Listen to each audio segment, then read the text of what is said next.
नमस्कार, आप देख रहे हैं व्हाइट पेपर और मैं हूं आपके साथ आशा सरमाल। चलिए शुरुआत करते हैं व्हाइट पेपर की बड़ी खबर के साथ ही शुरुआत करते हैं। डॉक्टर फारूक अब्दुल्ला की तरफ से एक बड़ा बयान जारी किया गया। नेशनल कॉन्फ्रेंस के अध्यक्ष डॉक्टर फारूक अब्दुल्ला बीजेपी पर गंभीर आरोप लगा रहे हैं। वो कह रहे हैं कि बीजेपी यहां पर धर्म के नाम पर सियासत करती है। डॉक्टर फारूक अब्दुल्ला ने बीजेपी को यहां दुश्मनियों का पूरी तरह से आप देखिए किस तरह से जिम्मेदार ठहरा दिया है।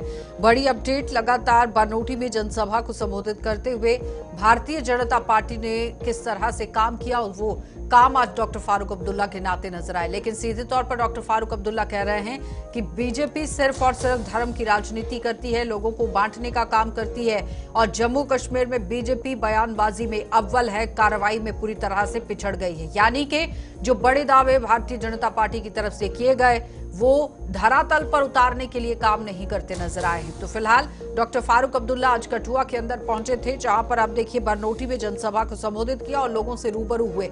उन्होंने सीधे तौर पर भारतीय जनता पार्टी पर निशाना साध दिया। बताते चले कि भाजपा को नफरतें पैदा करने का जिम्मेदार ठहराया गया है, जम्मू कश्मीर को बदनाम करने का आरोप लगाया गया, बर्बाद करने का आरोप लगाया गया और सरकार बनने के बाद कठुआ के बरनोटी में आज पहली बार ये जनसभा हुई। लेकिन इस बीच में यहां पर तमाम ऐसे आरोप लगाए गए जम्मू कश्मीर के अंदर कि दुश्वारियां पूरी तरह से लोगों के लिए जो पैदा हो गई हैं वो सिर्फ और सिर्फ भारतीय जनता पार्टी की वजह से। तो दर्जा छीनने, 370 35 को निरस्त किए जाने के कारण भी यहां पर गिना दिए कि बाहरी लोग आकर यहां काम कर रहे हैं और जम्मू कश्मीर की जनता का रोजगार छिन गया है। तो जाहिर तौर पर आप देखिए कई तरह के सवाल उठा दिए गए। चलिए पैनल की ओर बढ़ जाते हैं। अभिजीत जसरोटिया हैं, प्रवक्ता है भारतीय जनता पार्टी से, बहुत बहुत स्वागत जुड़ने के लिए। शेख ओवैस है हमारे साथ, प्रवक्ता है नेशनल कॉन्फ्रेंस से, आपका भी स्वागत। उनके साथ हमारे साथ आदर्श गुप्ता जी हैं, राजनीतिक विश्लेषक हैं, आपका भी बहुत बहुत स्वागत जुड़ने के लिए। सबसे पहले तो मैं अभिजीत जी आप ही के पास आऊंगी। डॉक्टर फारूक अब्दुल्ला कह रहे हैं कि भारतीय जनता पार्टी धर्म के नाम पर राजनीति करती है। बहुत बहुत धन्यवाद आपका आयशा। देखिए, एक ऐसी पॉलिटिकल पार्टी जिसकी शुरुआत जहां से हुई और नाम क्या था, कश्मीरी मुस्लिम कॉन्फ्रेंस, यानी कि केवल और केवल मुस्लिम्स के लिए बनाई गई पार्टी, आज जो पार्टी अचानक से ही जब इस तरह की बातें करेगी तो आप समझ सकते हैं अच्छी तरह से क्या है क्या नहीं। धर्म के नाम पे कौन राजनीति करता है, ये शायद आप इनकी पार्टी से पूछे तो ज्यादा बेहतर रहेगा, या उनसे पूछे जो 90 के दशक में वहां से बेचारे अपना घर बार छोड़ के और वापस कहाँ कहाँ पर हिंदुस्तान में दुनिया में कहाँ कहाँ तक पहुंचे, उनको अच्छी तरह से पूछिए। उनका दर्द कौन बयान करेगा, ये यही बता सकते हैं। रही बात भारतीय जनता पार्टी की, हमारी दोनों आंखें भली भांति काम करती हैं और हमारे लिए दोनों आंखें जम्मू और कश्मीर की वो दो आंखें हैं। हम कम से कम नेशनल कॉन्फ्रेंस की तरह एक आंख से नहीं देखते हैं कि केवल इनको कश्मीर में 2.5 जिले नजर आते हैं, बाकी शायद इनको कुछ नजर ना आता। लेकिन डॉक्टर फारूक अब्दुल्ला कह रहे हैं कि जिस तरह से नफरतें पैदा करने की जिम्मेदारी यहाँ पर भाजपा की ही है, वही जिम्मेदार है लोगों के बीच में जो नफरत पैदा की गई। देखिए, नफरत की राजनीति कहाँ से होती है वो आप समझ सकते हो। पिछले जरा 40-50 साल का आप इनका आंकड़ा उठा के देख लीजिए। अगर आपने इतनी अच्छी तरह से सियासत की होती तो 51-52 की पहली असेंबली में जम्मू की पॉपुलेशन 1.5 लाख ज्यादा थी कश्मीर से। आप 1.5 दर्जन सीटें वहां ना देते हो, नेहरू जी के साथ आपका हाथ ना बटाते इन सब चीजों के अंदर। नफरत की राजनीति कौन करता है, बनहार पार करने के बाद क्या आप लोग बोलते हो हमें अच्छी तरह से पता है, और उस तरफ आपका क्या बयान होते हैं वो भी अच्छी तरह से पता है। और हमें ये भी अच्छी तरह से पता है, जिस जम्मू में, जिस कठुआ में आज आप जाके डोगरा और डोगरी की बातें कर रहे थे, उन डोगरों से डोगरे सर्टिफिकेट छीनने में और उसके खिलाफ सारे का सारा षड्यंत्र बुनने में किसका हाथ था, हमें अच्छी तरह से पता है। और जब मैं डोगरों की बात कर रहा हूँ, मैं पूरे के पूरे जो पीर पंचाल के इस तरफ लोग हैं उन सबको डोगरा कहा जाता है, जो एग्जैक्ट डेफिनेशन है डोगरा की। और उसके अंदर डोगरा मुस्लिम भी आते हैं, हिंदू भी आते हैं, सिख भी आते हैं, ईसाई भी आते हैं। जवाब दीजिए। वो कह रहे हैं कि बनिहाल के उस तरफ आप कौन सी भाषा बोलते हैं वो बहुत अच्छे से पता है। मैं अभिजीत जी की मजबूरी समझ सकता हूं कि वो आपके पास भी कुछ छुपा है तो नहीं। जब देश भर में कैंपेन चल रहा था, कभी बोल रहे थे मंगलसूत्र ले जाएंगे, कभी कह रहे एक रुझान चला देश के अंदर की मस्जिदों के नीचे जी मंदिर है, वो आपके सामने सब है। अगर डॉक्टर साहब ने कहा कि नफरत की सियासत बंद करो और हेल्दी सियासत करो, तो उसमें कोई गलत बात तो है नहीं। आप लोगों का, आप तो आयशा जी, आपकी चैनल के माध्यम से ही आप देखिए, इलेक्शन के दौर उठाइए और देखिए कि इन्होंने देश भर में भेजा क्या। रही बात डेवलपमेंट की, जिस पेट्रोल की कीमत 50 रुपए थी, वो 100 रुपए चली गई। अगर हम प्रैक्टिकल फैक्ट की बात करेंगे, जब इन्होंने पूरा देश बंद कर दिया था कि जी पेट्रोल की प्राइस देखिए कितना आसमान छू गई, आज वही पेट्रोल की प्राइस 100 रुपए के ऊपर से है। गैस के प्राइस पे इन्होंने पूरा देश बंद कर लिया था। जो गैस सिलेंडर 300 रुपए का मिलता था, आज वही गैस सिलेंडर 1100 रुपए में मिल रहा है। वो इन्होंने खाली हिंदू मुस्लिम की सियासत तो देश भर में की, इसमें तो गलत लगने वाली कोई बात नहीं है। जहां तक ये बात कर रहे हैं कि हमारा मुस्लिम कॉन्फ्रेंस का वो जो ये नारा दे रहे हैं जो 1935 में हुआ था, उसी चीज को 2 साल में ही नेशनल कॉन्फ्रेंस कर दिया गया था कि सब खित्ते को लेके चले। हमारे पास तो देखिए बातें तो, मैं पॉलिटिकल स्कोर्स गेम करने नहीं बैठा हूं कि 1 आंक 2 आंक। वो तो नेशनल कॉन्फ्रेंस ने कर दिखाया कि डिप्टी सीएम जो है वो जम्मू का है, हमारे सतीश शर्मा जी है वो जम्मू के है, जो मिनिस्टर्स में आपको बता रहा हूं, जावेद राणा साहब वो जम्मू के खित्ते के है।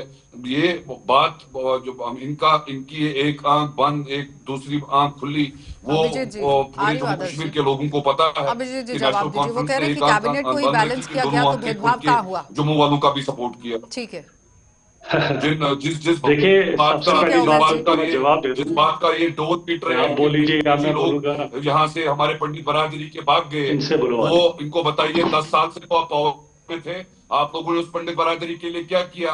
बातें करने बड़ी आसान है। शेख हाफिज जी अब जवाब दे दीजिए। चलिए अभिजीत जी जवाब दीजिए। वो कह रहे हैं आप इतनी बड़ी बड़ी बातें करते हैं, कश्मीरी पंडितों को लेकर सवाल उठाते हैं, क्या किया उनके लिए? और कैबिनेट के अंदर तो बैलेंस किया गया है। देखिए जी, कश्मीरी पंडितों की बात अगर करते हैं तो मुझे फिर से शेर इनको सुनाना पड़ेगा कि मेरा कातिल ही मेरा मुंसिफ है, क्या मेरे हक में फैसला देगा। वो हमें बड़ी अच्छी तरह से पता है कौन, जब मस्जिदों से ऐलान हो रहे थे तब नेशनल कॉन्फ्रेंस वहां क्या कर रही थी। जब टीकालाल टपलू जी का मर्डर किया जा रहा था, उनके आगे पीछे जब मोटरसाइकिल घुमाई जाती है, एक कुर्बानी को वो तरसते थे, उस समय कुर्सी पर कौन बैठा था। जब गिरिजा टिक्कू जी को 2 टुकड़ों में काटा जा रहा था, उस समय कुर्सी पर कौन बैठा हुआ था। जब ये सब कुछ हो रहा था तो कौन वहां पर बैठा था, कौन से पहले 5 थे आजिम ग्रुप वाले, कौन गए थे पाकिस्तान, कौन हथियार उठा के लाए थे, कौन यहाँ पर अपनी डायरेक्शन हुजूर से लिया करते थे, किन्होंने ये सब काम किया। मैं अच्छी तरह से हमें ना बताया, किसी और को सुनाई। अभिजीत जी ठीक है, टीकालाल टपलू को लेकर अभिजीत ने बात कर दी है। नेशनल कॉन्फ्रेंस कह रही है कि अभी तक क्या कुछ किया गया, ये सियासत किस ओर जा रही है। डॉक्टर फारूक अब्दुल्ला कह रहे हैं धर्म की राजनीति हो रही है। वो कह रहे हैं जम्मू कश्मीर की जनता से जो जीना है वो भारतीय जनता पार्टी ने किया। ठीक है अभिजीत जी ठीक है। आदर्श, जब से नेशनल कॉन्फ्रेंस की सरकार जम्मू कश्मीर में बनी है, डॉक्टर फारूक अब्दुल्ला की खामोशी थी, तब से वो बोले नहीं, कुछ भी उन्होंने स्टेटमेंट ऐसी नहीं दी।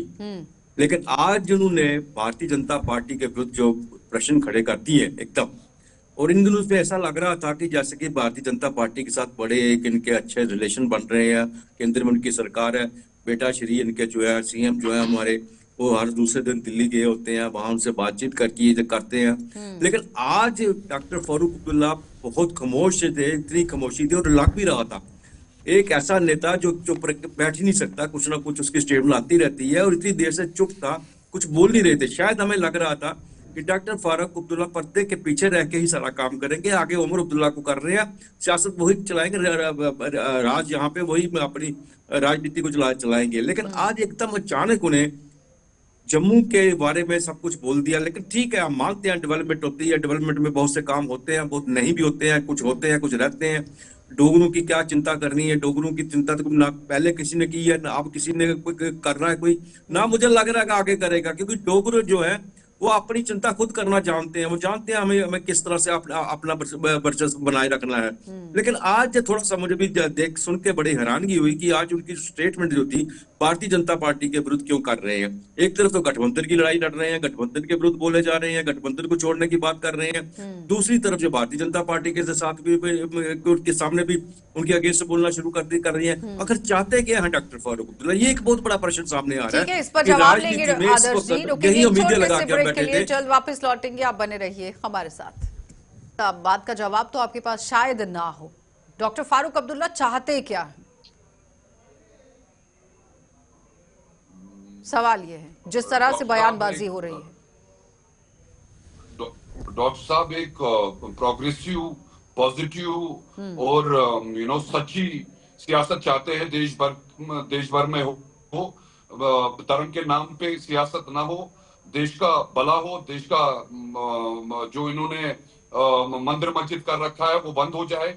और जम्मू कश्मीर की बात, जो मेरे भाई कह रहे थे अभी कि मुझे ये समझ नहीं आ रहा कि 10 साल से थे, इन्होंने दरबार क्यों हटाया, जिससे जम्मू वालों का ही प्रॉफिट होता था। इन्होंने जम्मू के लिए क्या अच्छा किया? अरे जम्मू वालों की चिंता करने छोड़े आप, जम्मू वालों ने 50-60 सेकंड। साल तो अपने कोई चिंता की नहीं। अब जम्मू वालों की आपको अचानक से फिक्र होना शुरू हो गई। अगर जम्मू वालों की इतनी फिक्र होती है, आपने एक 16 इंस्टीट्यूट वहां बनाया था कि जम्मू में भी बना डालते ना।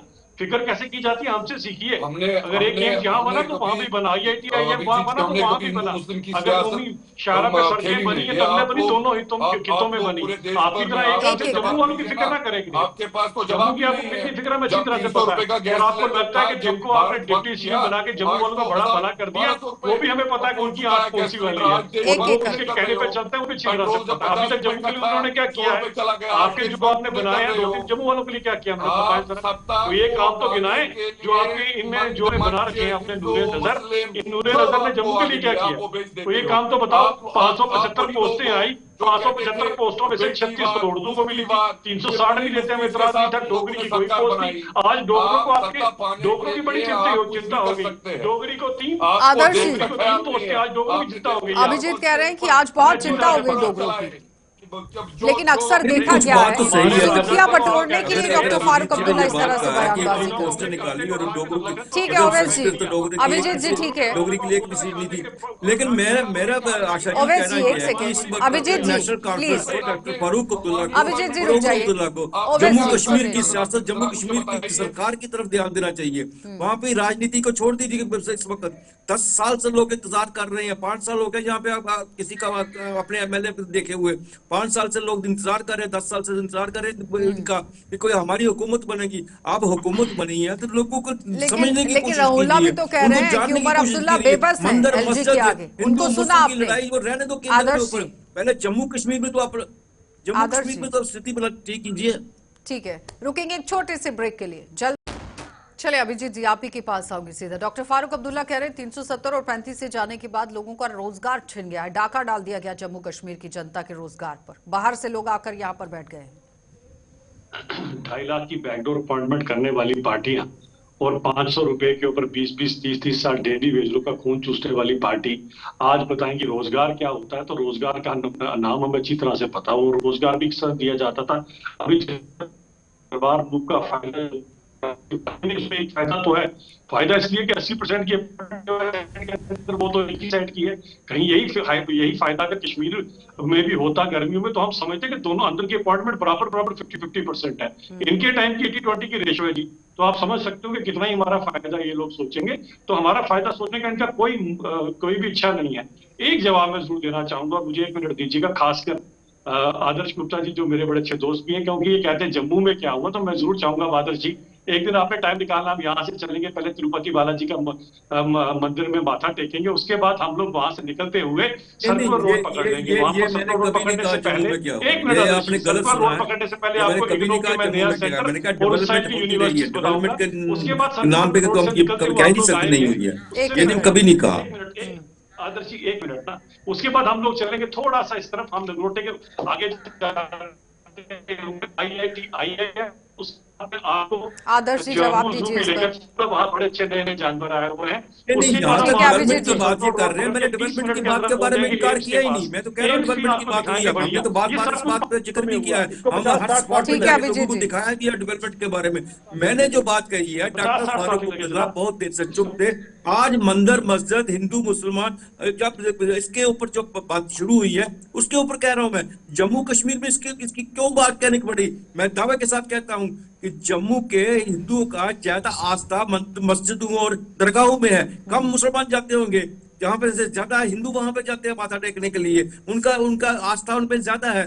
जम्मू के अंदर कोई मस्जिद नहीं तोड़ेगी, कहीं से मंदिर नहीं निकला। हालांकि कश्मीर के अंदर हर जगह आपको मंदिरों के हिंदू सनातन के धर्म के निशान मिलेंगे, चाहे वह अनंतनाग हो चाहे परिहासपुर हो। मैं हर जगह घूम के आया हूँ, पूरा कश्मीर का कोना कोना मैंने जाके छान मारा है। हर जगह आपको कहीं ना कहीं उनके चिन्ह मिलेंगे, लेकिन कहीं भी आज तक इसलिए उसको लेकर जम्मू कश्मीर की राजनीति एक नहीं सवाल हुई, इनसे जम्मू पूछिए कश्मीर ना की आदर्श जी। राजनीति नहीं हुई। आदर्श आज जी, क्यों जरूरत पड़ी? मैंने ये चलिए नहीं कहा कि ओवैसी जी जवाब दीजिए, वो अब्दुल्ला कह रहे हैं ने आज काम क्यों नहीं कहा था। जरूरत पड़ गई इस तरह की राजनीति करने की।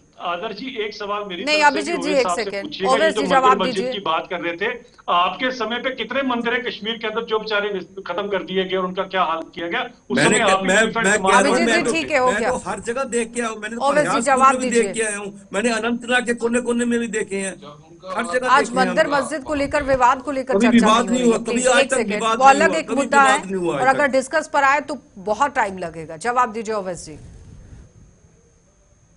आयशा जी, जब आज डॉक्टर साहब का दौरा जम्मू के अंदर जो चल रहा है, जब उनको वहां पे डेलीगेशंस मिलने आई, उन्होंने जब ग्राउंड रियलिटी देखा कि ये इन बेचारों को हिंदू मुस्लिम के उस वाद में फंसा रखा है इन लोगों ने, तो उसने अच्छा समझा कि हिंदू मुस्लिम को साइड में रख के, परसों की ही एग्जाम्पल है जब यहाँ पे बर्फबारी हुई, वो कश्मीरी जब उन्होंने मस्जिदों के दरवाजे खोल के, जो हमारे हिंदू भाई बहन थे जो बाहर से आए थे टूरिस्ट यहाँ पे, उनके लिए मस्जिदों के दरवाजे खोल के उनको मस्जिदों में पनाह दे दी इन्होंने। देखिए, हमें ये हिंदू मुस्लिम का गीत न अगर सिखाए। उल्ला साहब तो हम बोलते चाहते हैं हैं टूरिस्ट कि कल्चरल जम्मू डिवीजन कश्मीर, कर रहे हैं, आपका जम्मू भी और टूरिस्ट यहाँ कश्मीर आने भी, नहीं चाहिए। जम्मू कश्मीर की आपके अगर डेवलपमेंट हो, उल्ला साहब तो बोल जम्मू रहे हैं टूरिस्टों कश्मीर, को तो आने नहीं जम्मू देंगे कश्मीर हम। ये चाहे आपका जम्मू कल्चरल में डिवीजन हो गर्मियों रहा है। में अपनी पार्टी में तो जो सलाह आप कर पावर लीजिए, आपको कट्स देखते टूरिस्ट हो चाहिए कि नहीं कश्मीर में, आप चाहिए। विंटर्स में देखते पहले हो अपनी पावर पार्टी में कट्स। सलाह हम कर चाहते लीजिए। हैं कि अगर डेवलपमेंट उल्ला हर तो एक बोलते एक एक टूरिस्ट को हम करके। यहाँ आने नहीं जम्मू देंगे, क्षेत्र में भी हो हमारा कल्चर और खराब कर रहे हैं कश्मीर टूरिस्ट। क्षेत्र उसका में भी जवाब हो। दो ना पहले बट जरा। ये जो इनका अरे जनाब शेख साहब, आपके अगर उल्ला साहब बोलते हैं टूरिस्ट को नहीं घुसने देंगे कश्मीर के अंदर, हमने तो बड़ी मुश्किल से 2.5 करोड़ टूरिस्ट लाए हैं। आपके तो यहाँ नेता बोल रहे हैं कि टूरिस्ट को ठीक है आने नहीं अभिजीत देंगे। जी। उसका जवाब दीजिए जरा लोगों को। अभिजीत जी ये मुझे बताइए, इन्होंने जम्मू कश्मीर के लोगों के साथ गद्दारी नहीं की क्या? अरे आपसे पूछा मैंने कि अगर उल्ला साहब बोल रहे कि टूरिस्ट नहीं आने देंगे, आपके टूरिस्टों की बात कर रहे हैं, वो तो कहते हैं कल्चरल इन्वेजन हो रहा है हमारा, यहाँ पर टूरिस्ट आ रहे हैं हमारे पास। इनकी ये भाषा, उसका जवाब तो दीजिए ना। अभिजीत जी, प्लीज एक एक करके। या उनसे लीजिए जवाब। भाई का भी नुकसान है और वो भी आज जाग चुके हैं। अरे भाई साहब पहले बताओ तो सही, वो जो 2.5 करोड़ टूरिस्ट हम लेके आए उनको आप भगाने की नहीं फिराक में हो। ओवैस जी एक उनको भगाने की सेकेंड, फिराक अभिजीत में जी हो। एक सेकेंड, ओवैस जी कश्मीर का बैकबोन अभी टूरिज्म तो है। यही समझ नहीं आ रहा है कि पार्टी के अंदर क्या चल रहा है। डॉक्टर फारूक अब्दुल्ला कुछ और बयान दे रहे हैं, उमर अब्दुल्ला कुछ और कह रहे हैं, उसके बाद अगर राहुल्ला की बात यहाँ पर सुनी जाए तो वो तो सीधे तौर पर कुछ और ही बोल रहे हैं। वो कह रहे हैं कि उमर अब्दुल्ला के पास तो पावर ही नहीं है, एलजी के सामने बेबस है उमर अब्दुल्ला। रखना डेमोक्रेसी में हर एक का अपना हक बनता है, एक ओपिनियन रखना। जहां तक रही बात, सेंटर उमर साहब जा रहे हैं वहां पे, वहां के मंत्रियों से मिल रहे हैं, कोई चोरी तो नहीं कर रहे हैं ओब्वियसली। अभी सेंटर में वहां पे बीजेपी है, वो एक अपना कोऑर्डिनेशन बिठा रहे हैं कि जहां को लेके अभी लेकिन आदर्श जी जो आज बयानबाजी हुई है, आपको कितना लगता है कि कोऑर्डिनेशन हो पाएगा? सॉरी, वही तो मैं कह रहा हूं, मैंने एक शुरुआत सेकंड, में भी यही ओवैस कहा है। ये आज के बयान की आज जरूरत है नेशनल कॉन्फ्रेंस को अच्छी गुड गवर्नेंस देने के लिए। आज जरूरत है कि एक अच्छी strong opposition Bharatiya Janata party की तरफ से बनी है, पॉजिटिव उनकी अपोजिशन होनी चाहिए। आज जरूरत है लोगों के काम होने की। ये आज का जो सब्जेक्ट कहाँ से आ गया? डॉक्टर फारूक अब्दुल्ला इतने समझदार हैं, इतनी अच्छे पुराने पॉलिटिशियन है, वो तो बिल्कुल चुपचाप करके बैठे हुए थे। इस जम्मू कश्मीर की सियासत में आराम से देख रहे थे किस तरह से उनका बेटा काम कर रहा है, किस तरह से वो केंद्र के साथ जवाब कर रहा है। वो कह रहे हैं कि अचानक से इस तरह का U turn doctor Farooq Abdullah की तरफ से नहीं, समझ में नहीं आ रहा।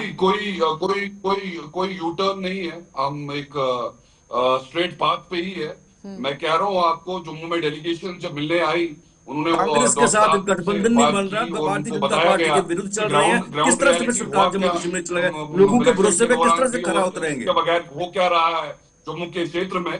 उन्होंने समझा कि आदर्श जी कह रहे हैं मैनिफेस्टो पर काम किस तरह से करेंगे, 200 यूनिट फ्री बिजली कैसे देंगे, सिलेंडर कैसे देंगे? हम जितना कश्मीरी का सोचेंगे उतना हम जम्मू वाले का भी सोचेंगे नहीं। और इसमें कोई बुरी बात तो है नहीं। ओवैस जी केंद्र सरकार के साथ तालमेल के साथ सरकार आपको चलानी है, जानकार ये कह रहे हैं, लेकिन अगर इस तरह से बयानबाजी करेंगे फिर कैसे सहमति बन पाएगी मुद्दों को लेकर? 200 यूनिट फ्री बिजली आपको देनी है, सिलेंडर आपको देने हैं, उसके बाद आपने कई योजनाएं भी चलाने की बात कही है, पेंशन देने की बात कही है, महिलाओं के लिए काम होगा, कई तरह की बड़ी बड़ी बातें आपने की। देखिए आयशा जी, वो खाली कश्मीर को नहीं देना है, वो जम्मू को भी देना है। जम्मू में जो अभी जम्मू वाले भी हमारी देख रहे हैं, जम्मू वाले उनकी तरफ देख रहे हैं। बीजेपी है, तो ये क्या उनको मंदिर मस्जिद दे देंगे, जो दिया है ना, ये बस क्या वही मिलेगा इस उनको राम मंदिर दे देंगे, 370 दे देंगे, उनको वो देना कह रहे हैं 50-60 सालों में जो उनका आपने हक दिया बनता इस बार भी वही इलेक्ट्रिसिटी मिलेगा, फ्री उस पर लेना, रिएक्ट कीजिए एम्प्लॉयमेंट जरा। लेना, ओवैस जी। क्या बात है, इलेक्ट्रिसिटी लेना, ये सुनते ही नहीं पानी है। चलिए, लेना, बहुत बहुत उनको धन्यवाद उनको ओवैस जी जुड़ने कौन के सा लिए। ये है? अभिजीत जी आपका भी धन्यवाद, आदर्श जी आपका भी धन्यवाद। तो फिलहाल आज जिस तरह से डॉक्टर फारूक अब्दुल्ला की तरफ से बयानबाजी की गई है, सियासत पूरी तरह से चरम पर आ गई है और लगातार आप देखिए जानकार ये कह रहे हैं कि समझ में नहीं आया है कि किस तरह की बयानबाजी आज डॉक्टर फारूक अब्दुल्ला ने की है, क्योंकि भारतीय जनता पार्टी एनडीए की सरकार केंद्र में है, तालमेल के साथ सहमति के साथ काम होना था, लेकिन अब आगे आने वाले समय में किस तरह की परिस्थितियां बनेगी ये देखने वाली बात है। आप देखते रहिए कार्यक्रम।